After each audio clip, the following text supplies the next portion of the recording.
Come on in, honey. The lantern's lit, the veil's a little thin, and the wind's been dying to carry a few secrets your way. Welcome to Raven's Ramblings, where the shadows walk beside us and the past never stays buried, and a good spell can speak louder than a sermon. I'm Raven Nightingale, part healer, part hellraiser, keeper of the old ways and ghost stories alike. So pull up a chair and listen close. You never know what might be whispering in the dark.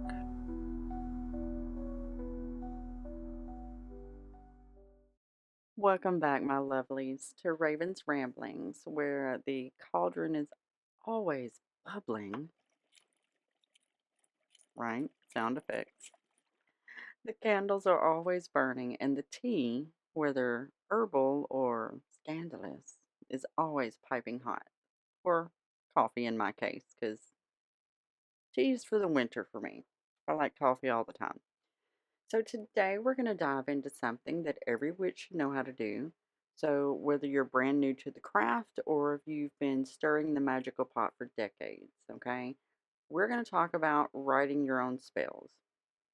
So this episode is called Spellcrafter Secrets, Writing Your Own Spells. And the theme, we're going to find your voice and your magic. That's the key here, okay? I, my little fan is going crazy. All right, we got that quieted down. So, where was I? Yes, finding your voice in your magic. Because let's be real, following someone else's spell can be very powerful. But when you weave your own words and your own intent and your own energy into a spell, that's when the most powerful magic happens. That's when the real magic happens. Okay. And I say write your own spells. I have tons of books, tons of spell books that I have purchased over the years.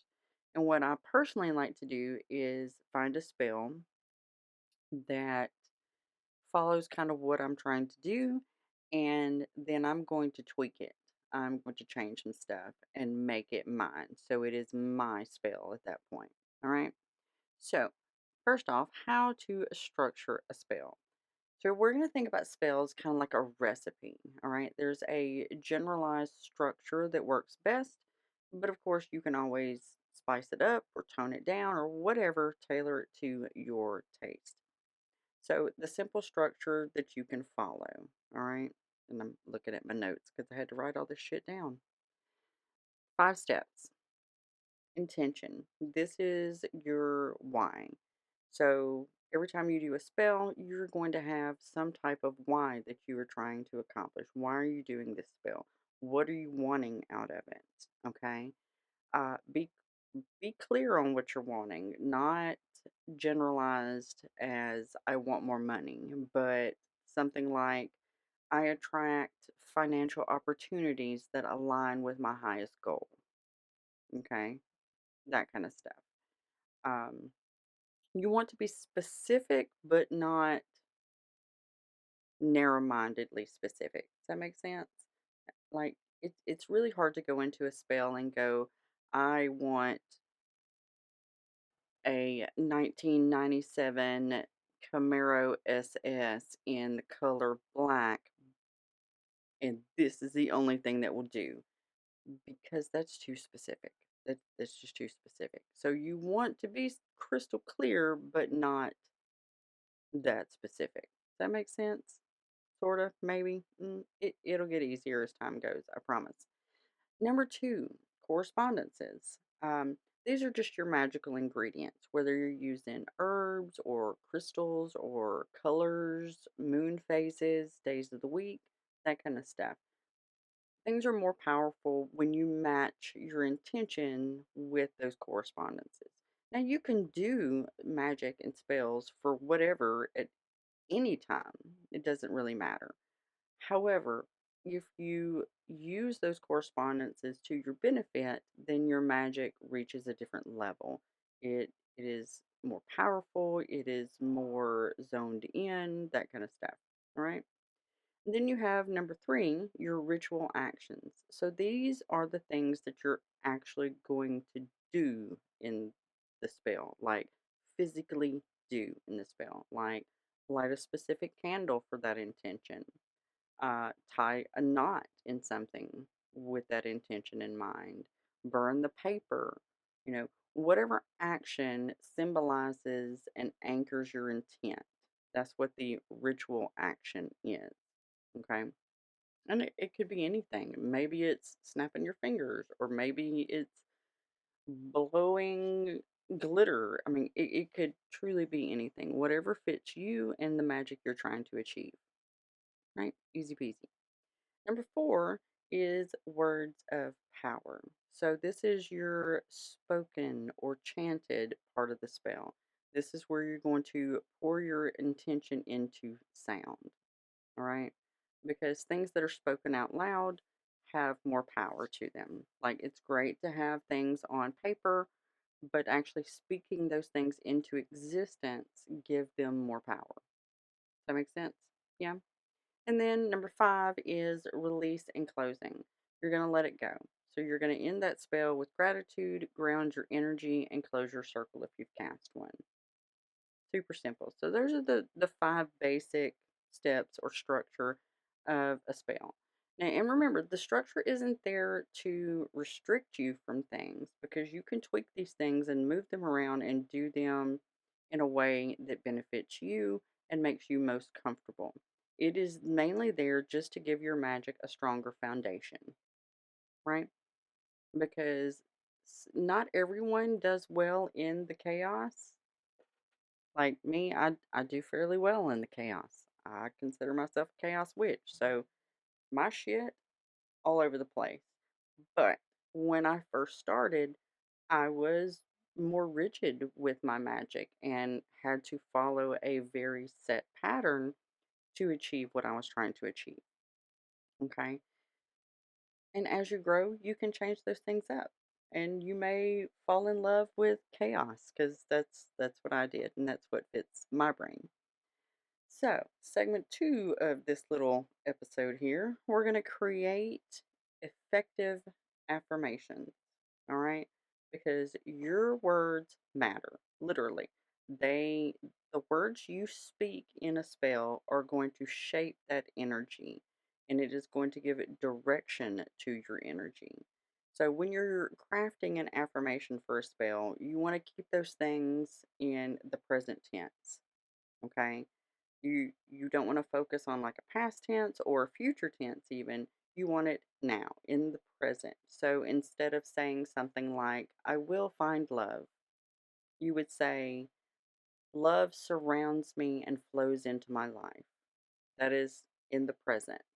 And that's where we want to keep our spell work is in the present, at least in this part of it when we're speaking these affirmations, because we are speaking these things into existence right now. We're not trying to do something that's only going to work sometime in the future because that's a very broad time. We want these things now. So keep it in the present tense. All right. Make the affirmations positive. That's our next little step here. Make it positive. So you want to focus on what you want, not what you don't want. Okay? So keep the wording to only the things that you want and that are okay with or that you're desiring, not oh well I want love, but I don't want it to be like this.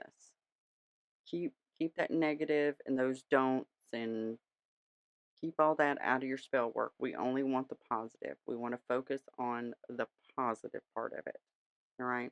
Even if you're doing baneful magic, you're still not going in with a negative sound or a negative feeling. Okay.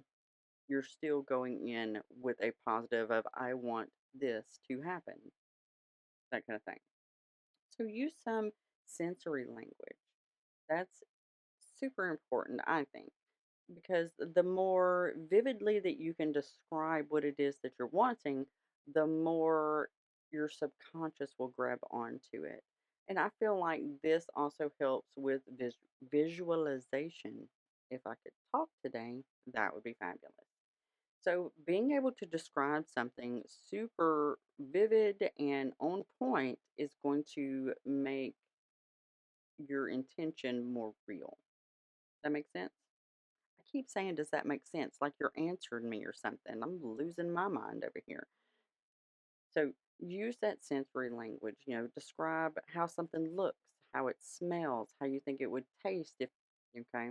So, like for example, instead of saying I am confident, you would say something like, I walk into every room with my head held high, my heart steady, and my energy magnetic.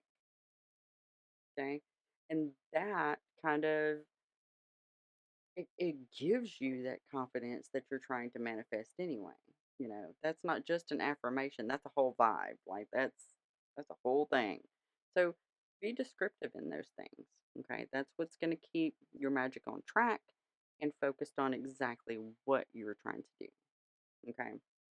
Now, the big thing is personalizing your magic. Okay. Like I said, you can get spell books and you can find spells in there, and it could look like the perfect spell. Absolutely perfect. Like a little black dress. Perfect. It's super cute. It works. It's you. However, it's not truly you until you accessorize it. Yeah? Yeah. So, personalizing your magic would mean like swapping in different herbs or crystals that you may feel connected to. Things that you personally are connected to are always going to have more power than just a generic working of a spell. And that's kind of how I pick out my herbs. I go through and I know what my intention is going to be. I look through all my herbs, which one day I will show y'all my room. I had a request from a listener who wants to see my cave, and I'll have to get a video of that up for y'all one day. But I go to those things that are connected to me more, okay? Because those are always going to be way more powerful than just generic whatevers, okay? Writing your own rhymes or chants. Now, this one I truly do struggle with. I used to write poetry and stuff when I was younger, and I guess I used up all my creative juices because writing that kind of stuff in rhyme and chant, ugh, my brain doesn't like it. Now, that does not mean you have to write these things in rhymes or chants. The things that do rhyme and that you can chant and keep those rhythms with, you can be more powerful and can be more effective. Nobody asked you, Frey. It's the dog moving around again, y'all. But it doesn't have to be. If that's not who you are at the core, then it may not work for you. I personally don't use a whole lot of rhyming just because my brain is more of a chant, but a repetitious chant. It doesn't have to be rhyming. It doesn't have to be rhyming. It can just be kind of rhythmic, if that makes sense. Like just repeating a phrase over and over and over again. Same kind of thing as a chant. Okay. So you do what works for you. Now, you want to add in your personal symbols like a sigil and there's the AC again. Sorry, guys. It's summertime in the South. It's hot as balls, so it's just going to be a little bit loud. I'll try to edit out as much as I can. So, adding your personal symbols like a sigil or your favorite tarot card or even a song lyric that speaks to you. And that would be great for, putting in those rhyming words and stuff. There's a song lyric that speaks to what you're trying to manifest. Use it. Okay? Use it. Now, you also want to infuse it with your personal energy, okay? Your touch, your breath, your voice. The more of you that's in the spell, the stronger it will be because your magic recognizes you. And your magic wants to work with you and for you. So use all those personal things. Generic is great for a basic structure, but then tweak it and make it your own. Easy peasy. Change the words up. Change the correspondence stuff that's in there, the herbs and stuff. Change all that up to fit you and what you want. Okay? So, to wrap it all up, writing your spells is not about getting it right. It's really not, because there's no true right and wrong way to do it. Every witch is different. It's about making magic that's alive with your intention, with your voice, and your energy. That's what this is all about. All right, that magic that is inside you, this is about basically making a physical manifestation of it. These steps are going to help you to reach those points inside you and to push that intention out even easier. Yeah. So remember, find your voice, find your magic, because that is where your craft truly shines. So, if you enjoyed this episode, don't forget to follow me on Spotify and YouTube. Yeah, y'all can watch the video where I'm wiggling around like a crazy person. Share it with your fellow witches. You know, your support keeps my cauldron bubbling. I like my little soundboard. Yeah, I even have ravens. Yeah. So until next time, stay magical, stay wild, and keep crafting the spells that only you can weave. Bye.